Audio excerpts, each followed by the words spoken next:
우리가 역대상 말씀 1장을 보았고 오늘 2장으로 왔습니다. 족보가 나온다고 그랬습니다. 9장까지 족보가 이어지는데 1장에서는 아담서부터 시작을 했어요. 그래서 중요한 인물 노아를 거쳐 아브라함 그리고 이스라엘 야곱이라고 우리가 알고 있는 인물로 이어지는 것들을 좀 자세하게 설명을 하고 있었습니다. 자, 2장으로 오면서는 좀 더 복잡해지기 시작을 합니다. 그리고 어쨌든 이 사람 이름 발음하기도 힘든 사람들의 이 족보 나와 있는 이름들을 읽어보면 이거 왜 써놨을까?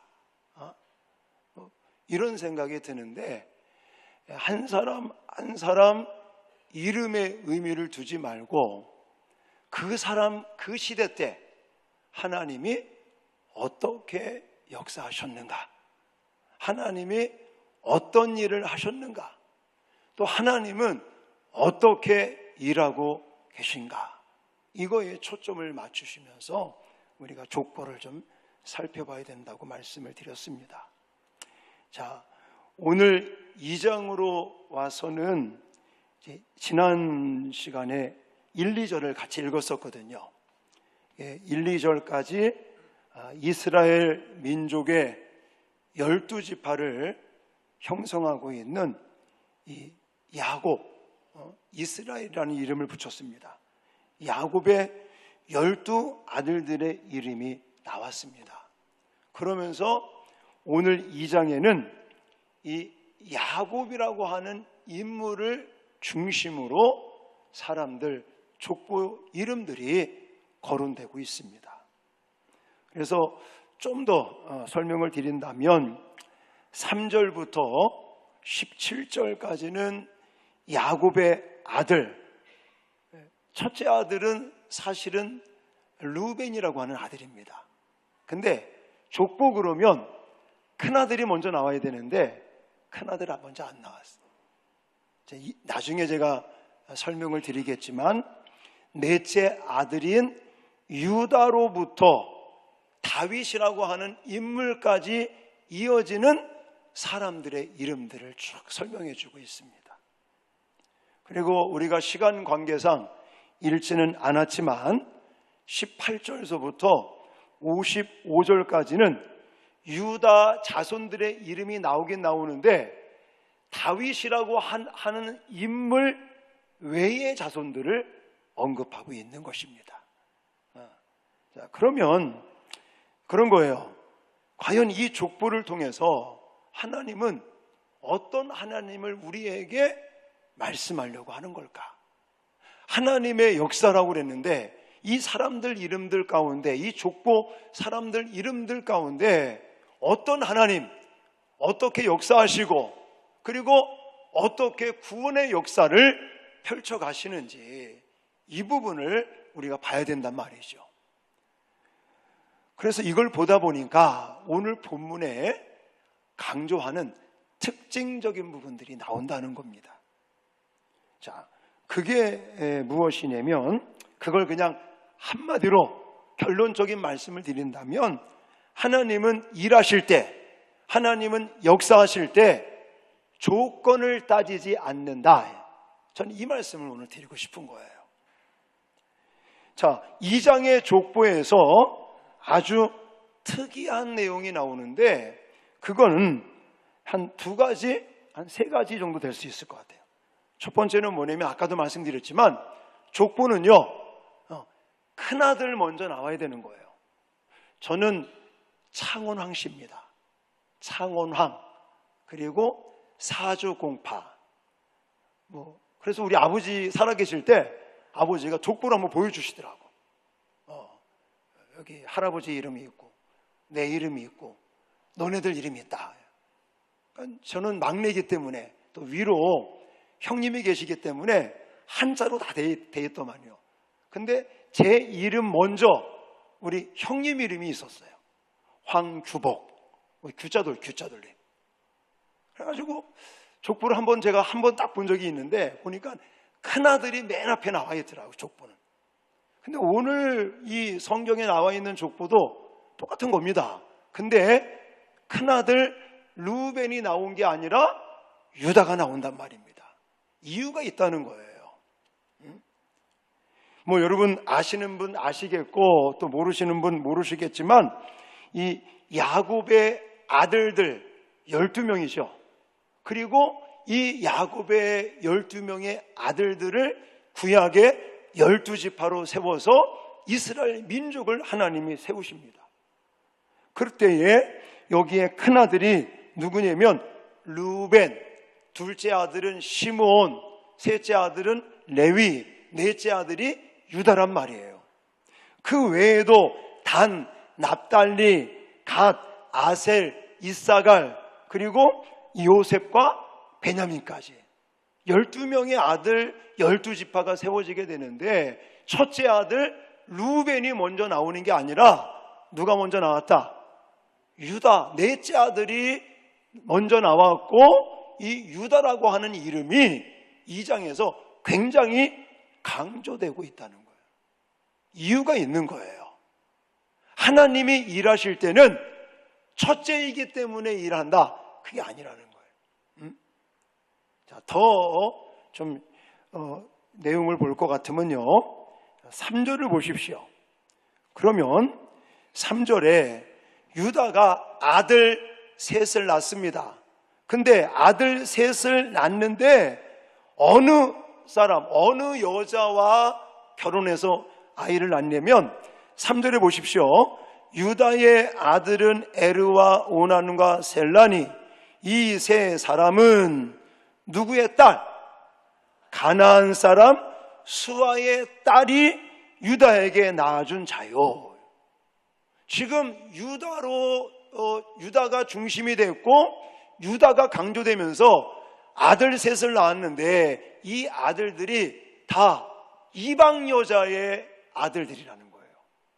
우리나라도 그렇지만 특히 유대인들은요, 정통성이 남자에게 있지 않습니다. 여자에게 있습니다. 여자가 굉장히 중요해요. 어머니가 굉장히 중요해요. 자녀들은 물론 아빠를 닮는 것도 있지만 누구를 닮아요? 엄마를 많이 닮아요. 엄마의 영향을 가장 많이 받습니다. 이번에 우리 교육자들이 교회 교육 엑스포에 참석을 했었어요. 고신측 교단에서 하는 그런 아주 정말 좋은 세미나에 우리 교육자들이 막 참석하면서 어떻게 하면 다음 세대를 살릴까, 이런 강의를 계속 듣는데 강사분들마다 강조하는 게 뭐냐면 신앙은 어머니에게 달려있다 이거예요. 가정이 교회 학교의 학교가 돼야 되고 부모님들이 자녀들의 성경 교사가 돼야 되고 아빠보다도 엄마가 더 신앙에 영향을 끼치는 사람 1위가 어머니에게 영향을 받는 아이들이 제가 그 그래프를 보니까 70% 가까운 영향을 다 누구한테 받으면 어머니에게 받는 거예요. 그리고 두 번째가 아빠. 근데 아빠는 16%로 딱 떨어집니다. 그러니까 어머니의 영향을 받고 그러는데 이 유대인들은 특히나 아버지보다도 어머니를 굉장히 중요하게 생각을 해요. 왜 그러냐면 영향을 많이 받기 때문에. 근데 유대의 이 사회에서 특히나 이방 여자와 결혼하는 것을 별로 좋아하지 않습니다. 그래서 예수님 시대 때는 어떤 사람들이 개취급을 당했어요? 사마리아 사람들. 왜 그런가 하냐면 사마리아 사람들은 혈통이 섞여 있거든요. 섞여 있어. 유대인들이 아니라 유대인들과 유대인들이 결혼해서 낳은 혈통이 있는 집안이 아니라 이방 사람들과 이방 여자나 이방 남자하고 유대인들이 결혼해서 낳은 거예요.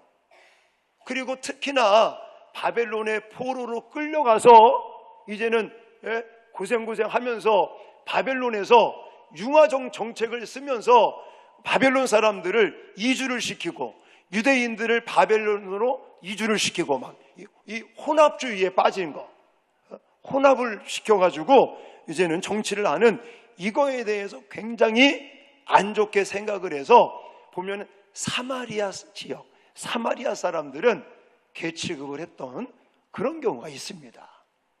그러니까 제가 이 말씀 왜 드리는 거냐면 유다 집안은 혈통이 좋지 않은 집안이다. 쉽게 말하면 그거예요.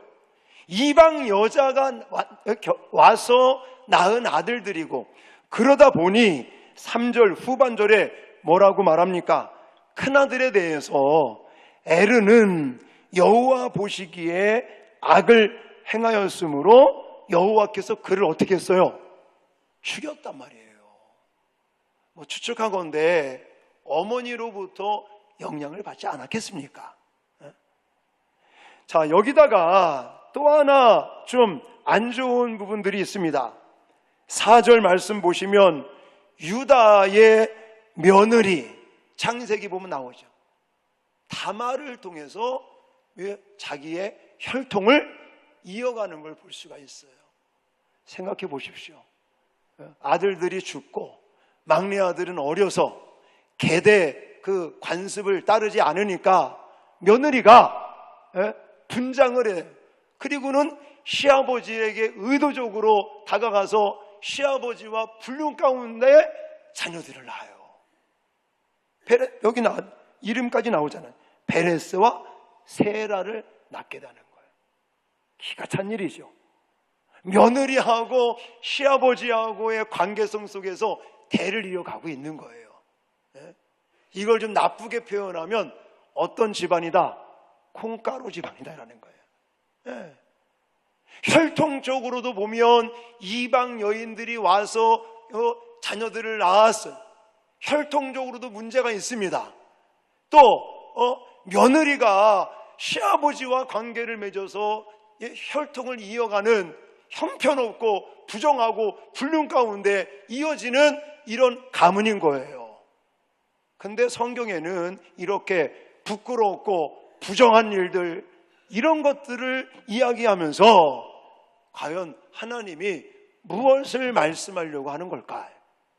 직접적으로 이 말씀을 하고 있지는 않지만 저는 이런 이 사람들의 그런 사건들, 이 사람들의 이런 어떤 흘러갔던 그런 인생살이들, 이런 것을 봤을 때에 하나님은요 조건을 따지지 않는다는 거예요. 유다라고 하는 그 가문이 제가 방금 말씀드린 것처럼 인간적으로 봤을 때는 형편없는 집안인 거예요. 콩가루 집안인 거예요. 뭐 하나 내놓을 만한 그런 게 없는 집안인 거예요. 그런데도 하나님은 유다 집안을 사용하시는 거예요. 할렐루야. 우리들이 생각할 때는 콩가루 집안이고 정말 부정적으로 가문을 이어가는 정말 인간의 생각으로는 형편없는 그런 가문, 그런 집안이지만 하나님은 그런 조건, 학벌을 따진다든지 아니면 인맥을 따진다든지 지역적인 걸 따진다든지 어떤 스펙을 따지거나 이런 조건, 여건을 따지시는 하나님이 아니라 하나님은 하나님의 기준에서 선택하고 하나님의 주권 속에서 하나님의 언약 가운데 이런 역사들을, 구원의 역사들을 펼쳐가신다. 할렐루야. 이걸 기억하시라고 제가 말씀을 드리는 겁니다. 오늘 아까도 제가 좀 짚어드렸지만 3절과 4절을 읽어보면요 유다라고 하는 이름이 2절에 6번이나 언급하고 있는 거예요. 그 말은 무슨 말이에요? 유다를 중요시 여긴다는 거예요. 이스라엘 민족들도 여러분 보세요. 민족의 아버지 그러면 누구를 뽑는지 아십니까? 민족의 아버지 그러면 아브라함을 뽑지 않습니다. 모세를 뽑지 않습니다. 누구를 뽑아요? 이스라엘을 뽑아요. 야곱을 뽑는단 말입니다. 그리고 그 야곱에 대한 자녀들을 이야기할 때 첫째 아들인 루벤을 말하지 않아요. 넷째 아들인 유다를 말한단 말입니다. 이유는 뭐냐? 인간적인 조건, 인간적인 기준, 인간적인 판단으로는 첫째 아들이 언급돼야 되는 거예요. 아니면 뭐 첫째가 아니면 둘째 시므온이 언급돼야 되는 거죠. 근데 하나님은 루벤도 언급하지 않으시고 시몬도 언급하지 아니하시고 넷째 아들인 유다를 언급하시는 이유가 무엇이냐면 다윗 때문에 그런 거예요. 다윗 때문에. 왜냐? 다윗을 통해서 누가 이 땅에 태어나십니까? 예수 그리스도가 태어나기 때문인 거예요. 그리고 그렇게 되는 이유는 하나님의 주권이고 하나님의 언약 가운데 이런 일들이 이어져 가고 있는 거예요. 다시 말해서 하나님은 어떤 인간적인 조건, 어떤 인간의 스펙, 능력 이런 것들을 따져가면서 사람들을 사용하시고 하나님의 역사의 도구로 쓰시는 분이 아니라 하나님은 전적으로 믿음 가운데 있는 자들을 세워서 사용하신다는 사실을 꼭 기억하시기 바랍니다. 여러분 11절, 12절 말씀도 가보십시오. 자, 11절, 12절 자, 같이 읽겠습니다. 시작. 나손은 살마를 낳고 살마는 보아스를 낳고 보아스는 오벳을 낳고 오벳은 이새를 낳고. 아멘. 자, 여기 이 지금 뭐 몇 사람을 우리가 읽었는데 여기 사람 인물 중에서 여러분들이 교회 좀 다녔고 성경을 좀 읽은 사람들은 기억나는 사람 누가 있어요? 보아스라는 사람이 있단 말이죠. 보아스가 누굴 낳았어요? 오벳을 낳고 오벳은 이새가 누구예요? 다윗의 아버지예요. 보아스가 오벳을 낳았고 오벳은 이새를 낳았고 이새는 다윗을 낳았고 다윗은 예수 그리스도를 낳는 거죠. 이런 계열인데 이것도 따지고 보면 보아스라는 사람이요 누구와 결혼해서 오벳을 낳아요? 누군지 기억 안 나요? 룻 생각나잖아요. 나오미. 예. 나오미 가정이 너무나 어려워서 이민을 갔어요. 모압이라고 하는 지역으로 이민을 갔단 말이에요. 근데 거기서 남편 죽어, 아들 다 죽어, 세 가부가 시어머니와 두 며느리 세 과부가 앉아가지고 나오미 시어머니가 나는 이제 고향으로 돌아갈란다. 너희들도 고향으로 들어가서 젊은이 새 출발해라. 그랬을 때 큰 며느리는 갔는데 둘째 며느리는 룻은 분명히 이방 여자고 만약에 지금 여자인 이 시어머니하고 시어머니 고향 땅에 가면 무슨 살 소망이 있겠습니까? 그런데도 룻은 어머니의 하나님이 내 하나님이 됩니다. 제가 어머니 끝까지 모시겠습니다. 뭐 쉽게 말하면 그런 거죠. 그러면서 나오미 시어머니를 따라 고향에 왔어요. 거기서 보아스와 이제는 결혼해서 아기를 낳은 게 오벳이었고 오벳이 이새를 낳아 다윗을 낳고 나중에 예수 그리스도를 낳는 그런 선진, 조상이 됐단 말이죠. 제가 이 이야기를 왜 하냐면요 룻이라고 하는 여인이 이방 여자란 말입니다. 이방 여자고 사실 뭐 내세울 만한 게 아무것도 없는 거예요. 그런데도 하나님은 그 여인을 쓰십니다. 할렐루야. 오늘은 여러분 그걸 잊지 마세요. 사람들은요 자꾸 따져요. 뭘 따져요? 학벌을 따지고 뭐 지연을 따지고 죄송합니다. 자꾸 뭐 어떤 교회 가면요 이렇게 정치적으로 아예 이렇게 지금 갈라진 교회도 있어요. 또 어떤 교회는 전라도 팀, 뭐 갱상도 팀, 뭐 이게 우리 그냥 예수 팀 그러면 되는 건데. 그리고 어떤 분들은 또 저한테 카톡을 보내. 빨간 쪽에서 카톡을 보내요. 그럼 완전히 지금 뭐 민주당 막 이제 막 까고 뭐 하고 막 또 옛날 대통령들 막 잡아 넣어야 되고 간첩이고 막. 또 파란 쪽에도 또 카톡이 와.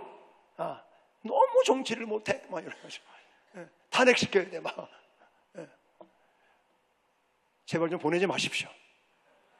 정치적인 얘기 보내지 마세요. 네.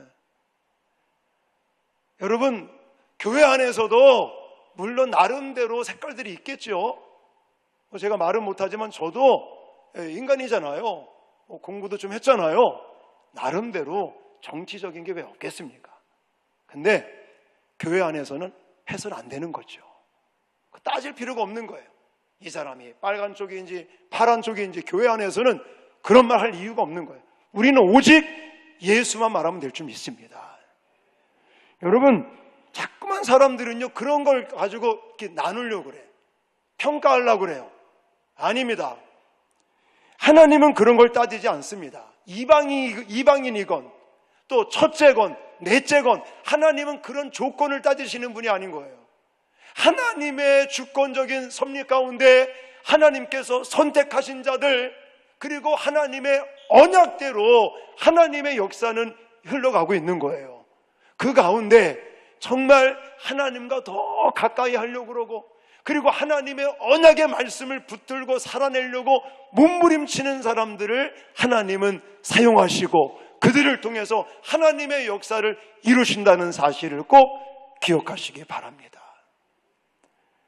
제가 그 전에 허파에 바람이 들어가서 미국에 한 2년 동안 있을 때가 있었어요. 미국 가기 전에는 제가 수원노회에 있었고, 수원노회에서 목사님들 이렇게 만나면요, 우리 교회 와서 사역하라고, 우리 교회 와서 사역하라고 막 이렇게 좀 불러주시는 분들이 많았는데, 이제 미국 가서 사역을 좀 하려고 사역지를 이제 구하려고 지원서를 내고, 저는 금방 될 줄 알았거든요. 아니, 안 뽑아주더라고. 그래서 나 실망을 하고, 이제 이게 미국 사회, 미국 한인 사회는 좀 이게 좀 어려운가 보다. 그러고 나서 이제는 공부하시는 목사님들, 전사님들하고 같이 얘기를 하다 보니까 이 한인 교회들이 사역자들을 뽑을 때 조건을 따진다는 거예요. 총신대 나왔나? 따지고, 장신대 나왔나? 이거 따지고, 아버지가 한국에서 목회 잘하고 계신가? 이런 거 따지고. 저는 하나도 해당이 안 되는 거예요. 저는 지금은 백석대지만 옛날에는 기독신학교였거든요. 저 다닐 때는. 그러니까 기독신학교 나왔지. 또 아버지는 농부지. 예수 잘 안 믿었었지. 그러니까 가만히 보니까 이 사람들이 교회 안에서도 사역자를 뽑을 때 이런 조건을 가지고 뽑는구나. 저같이 이렇게 성실한 목사를 못 보고 말이야. 여러분, 하나님은 그렇지 않으셔요. 하나님은 비록 그 가문이 막말로 그냥 콩가루 집안이라도 정말 하나님을 향한 마음, 그리고 하나님과 교제하고 하나님의 언약을 붙들고, 그리고 내가 믿음으로 살겠다라고 몸부림치는 그 사람, 그 가문을 하나님은 선택하시고 또 사용하신다는 사실들을 꼭 기억하시기 바랍니다. 그래서 우리는요, 욕심을 내야 됩니다. 물론 제가 이 말을 한다고 해서 공부시키지 말라, 공부하지 말라는 절대 아닙니다. 걔는 오해하지 말고 들으세요. 우리가 물론 자녀들에게 공부도 잘 시켜서 인류대학 보내고 좋은 어떤 여건을 만들어서 아이들이 좀 미래에 여러 정말 훌륭한 사람들이 될 수 있도록 도와주는 역할 해야 됩니다. 그거 하지 말라는 얘기 절대 아니고요. 그거보다도 물론 그것도 너무 중요하고 필요한 일이지만 우리는 얼마만큼 정말 하나님과 가까운 신앙생활을 하는가, 내가 얼마만큼 하나님과 예수님과 친밀한 믿음 생활을 하고 있는가, 그리고 내가 언약의 말씀을 붙들고 믿음으로 몸부림치고 있는가, 이게 더 중요하다는 거예요. 그러므로 저와 여러분들은 그런 거룩한 욕심을 가져야 될 줄 믿습니다. 내가 다른 사람들보다 더 예수님과 친밀한 관계를 맺어야겠다. 할렐루야. 내가 정말 하나님의 언약의 말씀을 붙들고 좌로나 우로나 치우치지 않고 오직 십자가의 표대만을 굳게 붙들고 내가 믿음의 거장이 돼야 되겠다. 할렐루야. 이런 욕심을, 거룩한 욕심을 가지시기를 주님의 이름으로 축원합니다. 왜냐? 하나님은 그런 사람들을 세우시고 그런 사람들을 통해서 하나님의 역사를 이루고 하나님의 구원의 역사를 이루어 가시는 하나님 때문이기 때문인 것입니다. 사랑하는 성도 여러분, 이 족보를 통해서 우리는 꼭 기억해야 될 부분이 사람의 어떤 형편, 사람의 환경, 사람의 어떤 여건, 그 사람의 어떤 능력, 물론 이런 것도 필요하겠지만 더 중요한 것은 무엇이냐? 하나님 앞에 얼마나 믿음으로 서 있느냐가 중요한 거예요. 그래서 빌립보서 1장 6절에 사도 바울을 통해서 하나님은 우리에게 이렇게까지도 말씀을 하고 계십니다. 자, 같이 한번 읽겠습니다. 시작. 그래서 착한 일을 시작하신 이가 그리스도 예수의 날까지 이루실 줄을 우리는 확신하노라. 아멘. 여러분, 우리는 연약합니다. 우리는 나약하고 실수도 많고 부족한 게 너무나 많아요. 저도 하나님 앞에 옛날에 그런 기도를 많이 했었어요. 하나님, 아니 나를 목사로 세우실 것을 아셨으면서 좀 목사가 되려면 좀 책도 좀 이렇게 좋아하고, 예? 근데요, 책만 읽으면 졸음이 와. 예.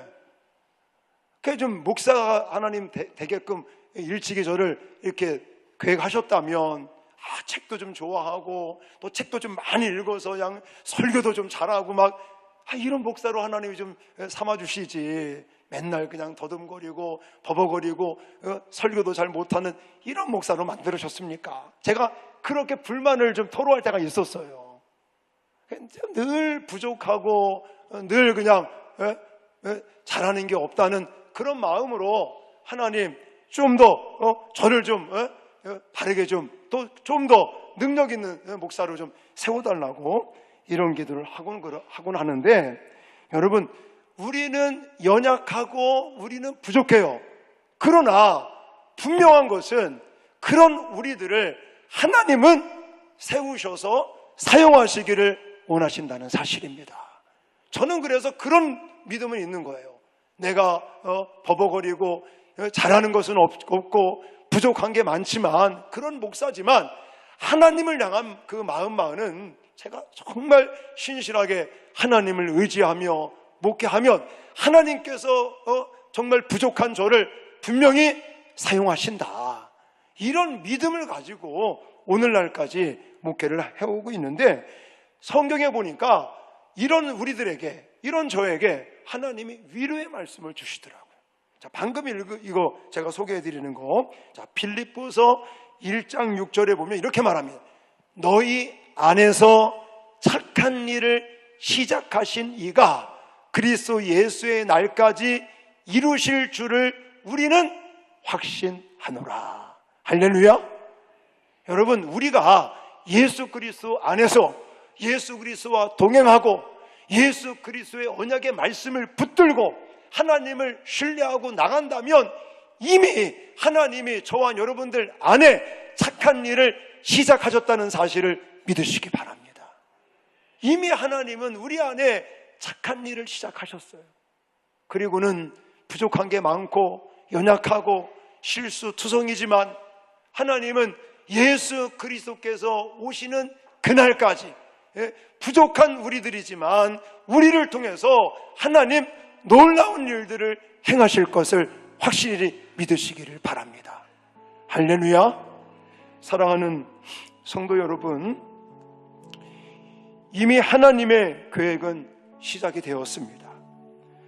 나는 부족하고 나는 연약하고 아무것도 아닌 것 같고 내가 무엇 이것을 해낼 수 있을까? 이런 부정적인 마음이 들 수도 있습니다. 하지만 오늘 유다서부터 시작하는 다윗까지의 이 족보의 인물들을, 그 인물들 속에 일하셨고 역사하셨던 하나님을 생각해 보시기 바랍니다. 하나님은요, 조건을 따지지 않습니다. 우리 집안이 어떤 집안인지 따지지 않습니다. 얼마나 공부를 학벌이 좋냐 나쁘냐 이거 따지지 않습니다. 예? 얼마나 너가 스펙을 쌓았느냐 이거 따지지 않습니다. 하나님은 유다 집안을 그래요. 유다 집안은 막말로 콩가루 집안인 거예요. 시아버지하고 며느리가 관계를 맺어서 대를 잇지를 않나, 예? 이방 여자들과 결혼하지 않나, 뭐 하나 내세울 거 없는 그런 집안이었지만, 그런 가문이었지만 하나님은 그 가문을 통해서 다윗을 낳게 하셨고 또 예수 그리스도를 낳게 하셨어요. 할렐루야. 하나님은 오늘날 저와 여러분을 통해서도 이미 착한 일을 시작하신 줄 믿으시기 바랍니다. 하나님은 우리를 통해서 우리 가정을 변화시키기를 원하시고, 우리 교회를 변화시키기를 원하시고, 우리 이 지역사회, 우리가 사는 이 민족을 하나님 변화시켜 가시기를 원하고 계십니다. 내가 잘하는 거 없고 부족한 게 많고 연약하고 실수투성이고 또 죄도 짓고 하는 나약한 인물이지만 하나님이 저와 여러분들을 분명히 들으셔서 세우셔서 하나님의 역사에, 하나님의 구원의 그 역사에 도구로 사용하심을 꼭 기억하시고, 이 시간 함께 우리가 찬양 부르면서 정말 연약하고 나약한 우리를 하나님 사용해 달라고 함께 기도하는 시간 갖겠습니다.